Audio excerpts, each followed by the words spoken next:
Alam mo ba kung ano ang pinakakakaiba?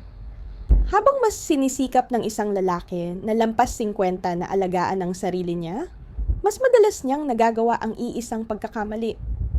Umiinom siya ng tubig. Maraming tubig. Sa umaga, pagkatapos mag-ehersisyo, bago matulog.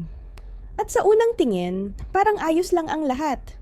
Pero magiging maayos lang sana kung ang tubig na iyon ay talagang nakakatulong. Ang problema hindi. Dumadaan lang ito sa katawan mo, walang naiiwang enerhiya, walang lakas, walang siglang magbigay ng gana na mabuhay ng buo. At sasabihin mo sa sarili mo, tumatanda na talaga ako? Hindi. Ang totoo, maling uri lang ng tubig ang iniinom mo. Pagkatapos ng 50 taon, tahimik na nagbabago ang katawan. Walang malinaw na babala.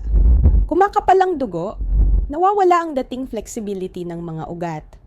At ang mga selula ay tumitigil na sa paghawak ng sapat na tubig. Umiinom ka nga, pero hindi ka talaga nabubusog. Parang hindi na kayang i-on ng tubig ang katawan mo. Kasabay nito, unti-unting nawawala ang linaw ng isip, ang lakas ng mga kalamnan, at ang matatag na daloy ng lakas ng pagkalalaki na bihirang banggitin ng direkta. Pero ramdam na ramdam kapag nawala na. Iyan mismo ang dahilan kung bakit ngayon ay gusto kong ipaliwanag sa iyo kung bakit hindi na gumagana ang ordinaryong tubig at kung ano ang kailangang idagdag para maibalik ang malakas na daloy ng dugo, ang enerhiya at ang kalmadong lakas sa loob ng katawan. At hindi ito tungkol sa mga milagrosong tableta o mga prutas na pampabata. Mas simple pa rito. Isang kulang na elemento lang ang kailangan para gawing tunay na pinagmumulan ng buhay ang isang basong tubig. Isang mineral na kung wala ito, walang selula ang makakahinga, walang pusong gagana ng maayos, at walang lalaking makakaramdam na siya ay talagang buhay. Kapag nalaman mo kung ano talaga ang ginagawa ng mineral na ito, hinding-hindi mo na muling titingnan ang simpleng tubig sa parehong paraan. Kaya huwag kang lilipat dahil mas magiging interesante pa ang susunod at sinisiguro ko sa iyo, may isa sa mga susunod na bahagi na talagang ikagugulat mo. Pero sa ngayon, mag-like ka muna, mag-subscribe kung hindi ka pa nakasubscribe, at magsalin ka ng isang basong tubig.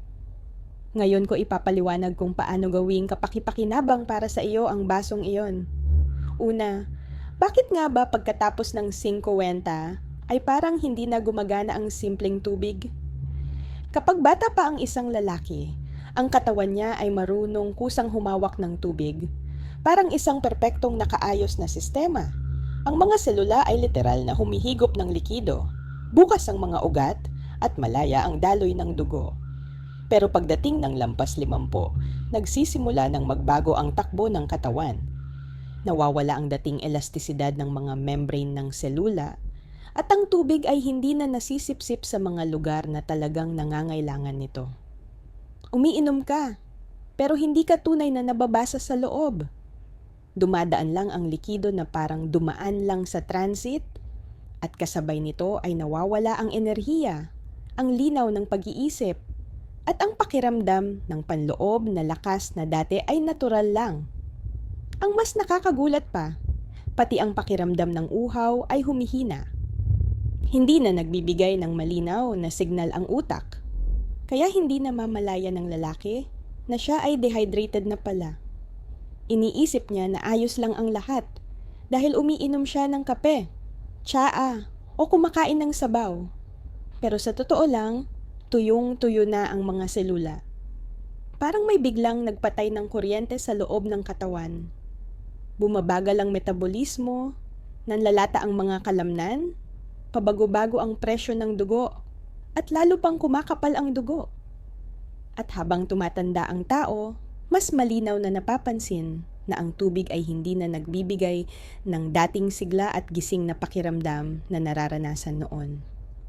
Marami sa aking mga pasyente ang paulit-ulit na nagsasabi ng iisang bagay. Dok, sapat naman ang iniinom kong tubig. Pero pakiramdam ko mahina pa rin ako. Parang hindi talaga ako napupuno. At dito nagsisimula ang pinakamahalagang bahagi.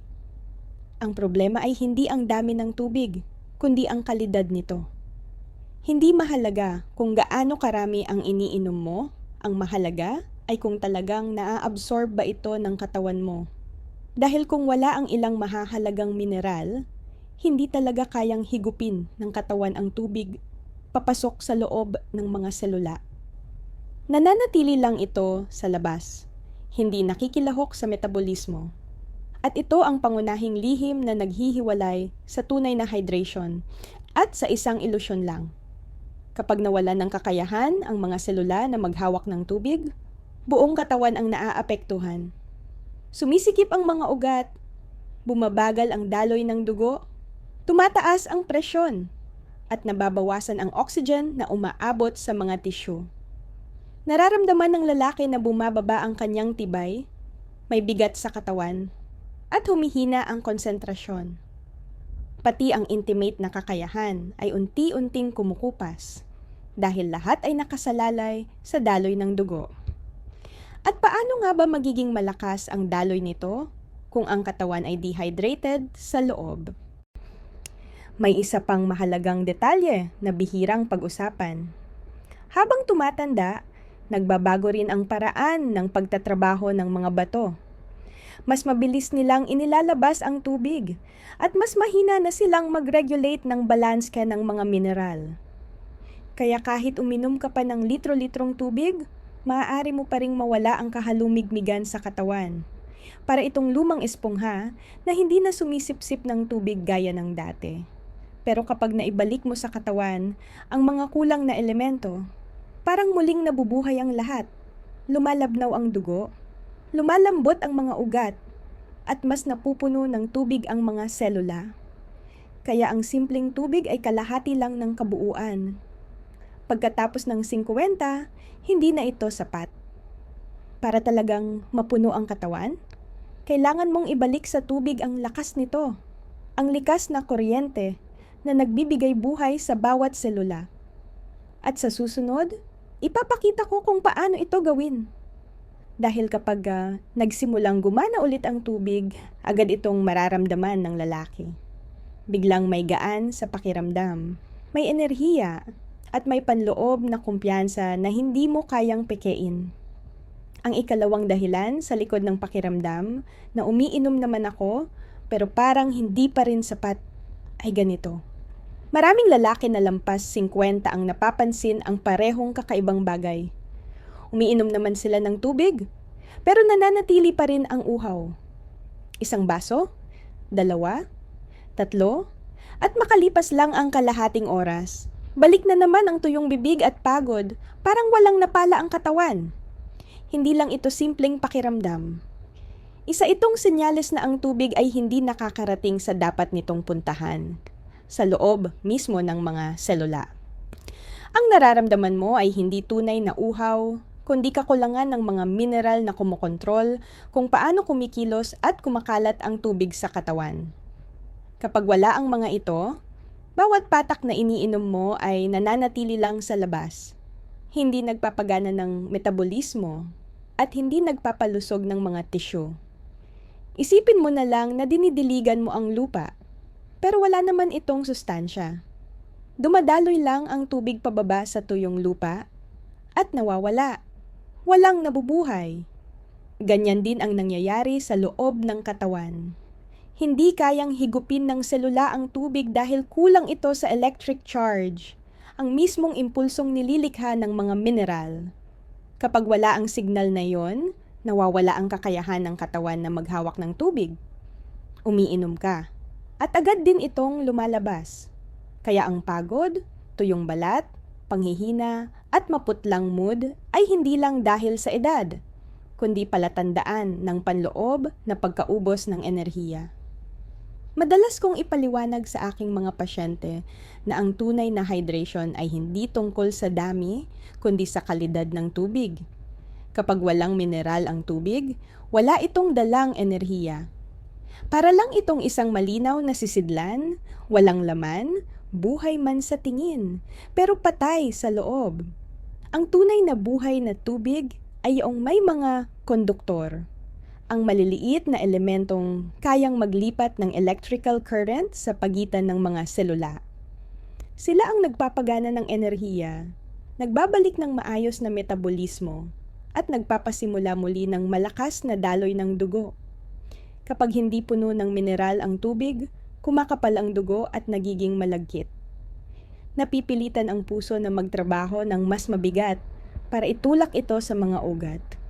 Kaya lumilitaw ang bigat sa katawan, hingalin, hilo, at ang pakiramdam na parang natutulog ang buong katawan. Maaari kang mag-ehersisyo at kumain ng tama. Pero kung wala ang tamang balanse ng tubig, walang saysay ang lahat ng iyon.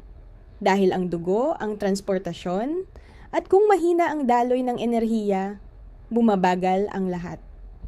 Pero sa sandaling maibalik mo sa tubig ang likas nitong lakas, literal na nagigising ang katawan. Mararamdaman mo ang gaan, babalik ang sigla, liliwanag ang mga mata, magiging mas buhay ang balat, at lilinaw ang pag-iisip. Dahil ang mga mineral na humahalo sa tubig ay ginagawa itong konduktibo. Hindi na lang ito basta likido, nagiging gasolina na ito ng katawan mo. Ito ang tunay na lihim ng lakas ng lalaki pagkatapos ng 50. Hindi mas maraming tubig, kundi mas matalinong tubig. At dito na nagiging pinaka-interesante ang usapan. May isang mineral na higit sa lahat ang may pinakamahalagang papel. Para itong konduktor ng isang orkesta, nagpaparelax ng mga ugat, nagno-normalize ng presyon, at ibinabalik sa daloy ng dugo ang dating lambot at siglang parang bata pa. Kung wala ito, hindi talaga gagana ang buong sistema. At tungkol mismo rito ang susunod kong ikukuwento. Tungkol sa mineral na kayang buhayin ang katawan sa loob lamang ng 3 linggo. Pangatlo. Ang pangunahing mineral na nagpapasimula ng maayos na daloy ng dugo. Kung kailangan kong pumili ng isang mineral na kapag nawala ay literal na namamatay ang lakas ng pagkalalaki, walang pag-aalinlangan kong sasabihin, magnesyo. Siya ang responsable sa kakayahan ng mga ugat na mag-relax. Ibig sabihin, siya ang susi sa normal na presyo ng dugo, sa tuloy-tuloy at matatag na daloy ng dugo, at sa uri ng kumpiyansang hindi iniisip ng lalaki, kundi nararamdaman sa katawan. Kapag kulang ang magnesyo, nagiging matigas at naninigas ang mga ugat, bumabagal ang daloy ng dugo, napapagod ang puso sa kakapump, at sa ibabang bahagi ng katawan, parang tahimik ang lahat. At habang tumatanda ang lalaki, mas kapansin-pansin ang epekto nito. Ang magnesyo ay mineral ng katahimikan. Binabawasan nito ang panloob na tensyon. Tinutulungan ang mga kalamnan na makapagpahinga matapos ang pag-urong at binibigyan ng pagkakataon ang katawan na makarecover. Kung wala ito, kahit anong gawin mo ay nagiging stress. Maaari kang matulog pero hindi ka tunay na nagpapahinga. Maaari kang mag-ehersisyo pero hindi ka nakakakuha ng lakas. Parang laging naka-on ang alarm mode ng katawan. At ito ang direktang daan patungo sa pagkapagod, iritasyon, at syempre, mga problema sa daloy ng dugo. Dahil kung hindi marunong mag-relax ang mga ugat, hindi talaga makakadaloy ng malaya ang dugo. Habang tumatanda, halos lahat ng lalaki ay unti-unting nababawasan ng magnesyo. Mas aktibong inilalabas ito ng mga bato. Ang pagkain ay hindi na rin kasing yaman ng dati. At ang stress, kape, at alak ay lalo pang nagpapabilis ng pagkawala nito. Sa huli, nagkakaroon ng tahimik pero tuloy-tuloy na kakulangan. At dahil dito, kahit nagpapahinga ka, pakiramdam ng katawan ay laging tensyonado. Kapag nawala ang mineral na ito, lumilitaw ang insomnia, pabago-bago ang presyon, sumasakit at pinupulikat ang mga kalamnan, at nagiging hindi stable ang mood. Pamilyar ba? Lahat ng iyan ay dahil sa magnesyo, o mas tama, sa kakulangan nito. Pero sa sandaling ibalik mo ang magnesyo, halos agad tumutugon ang katawan. Ikinukuwento ng mga lalaki na mas mahimbing na silang natutulog, mas magaan ang paggising, at may nararamdamang panloob na katahimikan. At ang pinakamahalaga, unti-unting bumabalik ang pakiramdam ng maayos na sirkulasyon, ang magaan pero matatag na lakas sa loob, kapag ang dugo ay dumadaloy ng malaya at may kumpiyansa. Lahat ito ay dahil tinuturuan ng magnesyo ang mga ugat na mag-relax muli. At kung saan may pagre-relax, doon nagsisimula ang galaw. Para maramdaman ang epekto nito, hindi mo kailangan ng sangkaterbang tableta. Sapat na ang magdagdag ng kaunting madaling maabsorb na magnesyo sa tubig, gaya ng glycinate o citrate. Madali itong matunaw, hindi nakakairita sa tiyan, at mabilis masipsip ng katawan.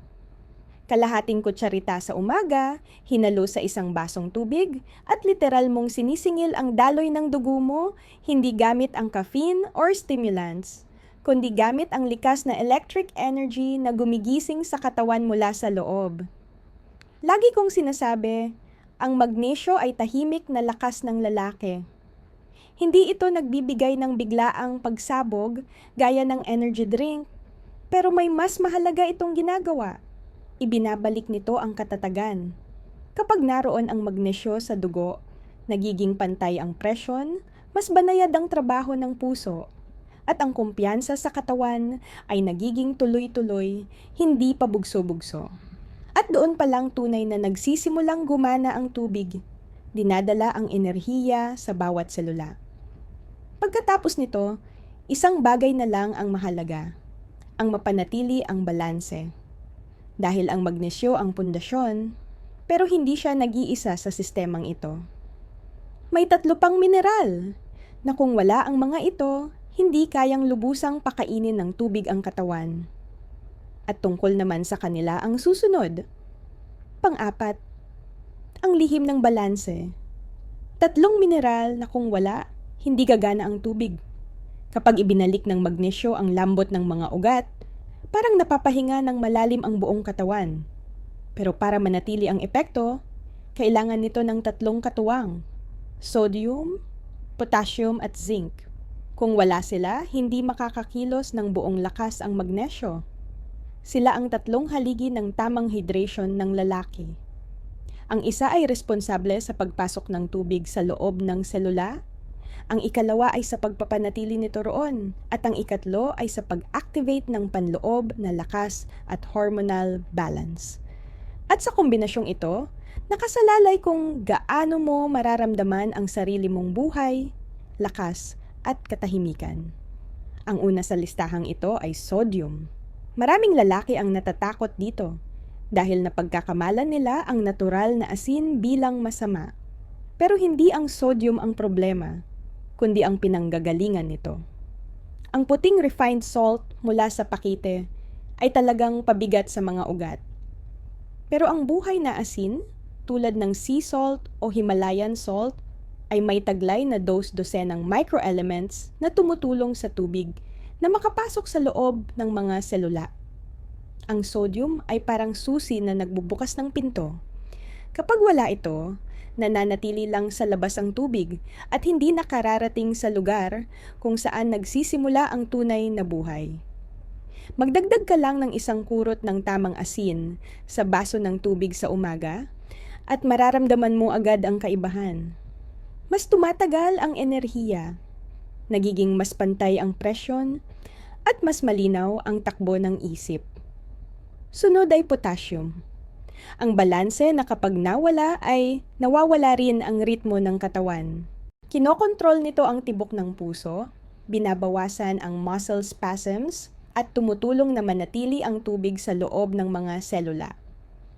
Kapag kulang ito, mabilis lumalabas ang likido, kumakapal ang dugo, at bumibilis ang tibok ng puso. At mahalaga ring tandaan, pinapakalma ng potassium ang nervous system. Ginagawa nitong mas matatag ang katawan. Tinutulungan ang mga ugat na manatiling malambot at ang mga kalamnan na manatiling handa. Idagdag ito sa tubig sa gabi At mapapansin mo kung gaano kadaling makatulog at gumising ng hindi pagod. At sa huli, ang zinc. Hindi na ito basta elemento ng hydration lang. Ito ang pundasyon ng lakas ng pagkalalaki. Kinokontrol ng zinc ang paggawa ng testosterone, pinoprotektahan ang prostate, at pinapabilis ang paghilom at pagbawi ng mga tisyo. Kapag kulang ito, unti-unting nawawala ang panloob na sigla ng lalaki. Humihina ang pagnanasa, dumarating ang panghihina, at kasabay nito ay nawawala rin ang kumpiyansa. Ang zinc ay parang isang panloob na commander na nagpapaalala sa katawan kung sino ito at paano ito dapat gumana bilang isang lalaki. At kapag nagdagdag ka ng ilang patak ng zinc sa tubig sa gitna ng araw, parang biglang naaalala ng katawan ang tamang ritmo nito. Malinaw, masigla, at may kumpiyansa. Pero ang tunay na sikreto ay ito. Lahat ng elementong ito ay gumagana lamang kapag magkakasama. Kapag may isang nawawala, pumapalya ang buong sistema. Kapag sobra ang sodium, nasisira ang balanse.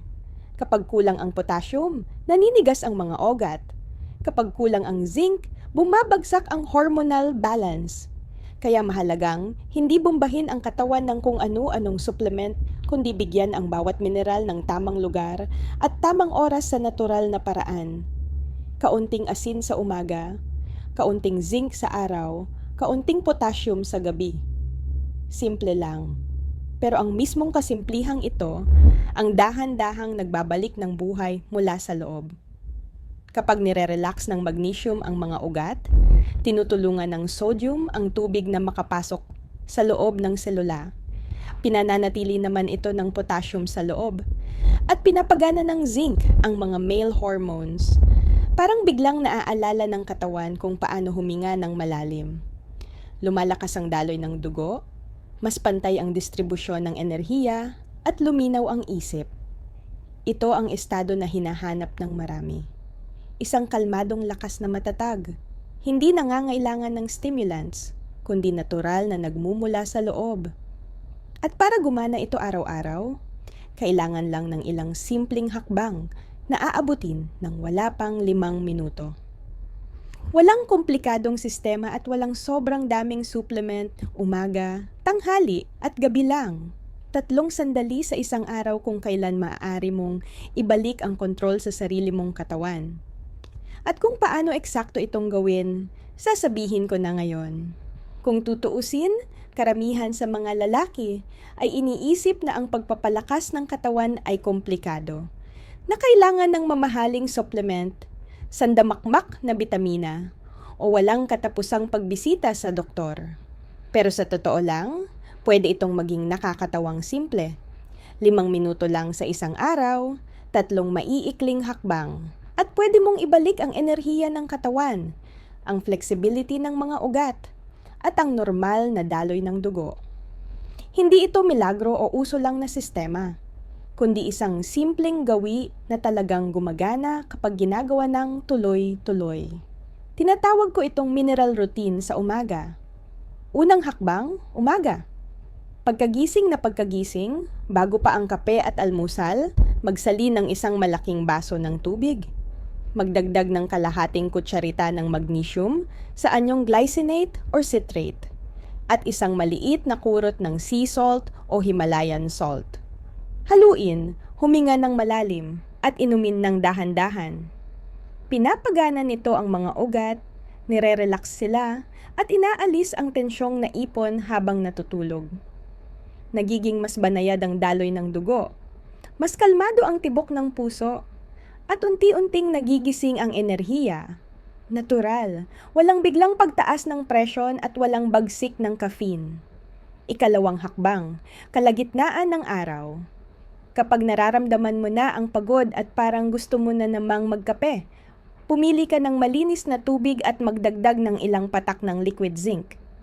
Ito ang iyong pang-araw na reset.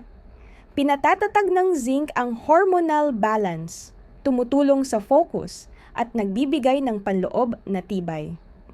Ang mga lalaking regular na gumagawa nito ay napapansin na pagdating ng gabi, hindi sila bagsak na bagsak, hindi madaling mainis.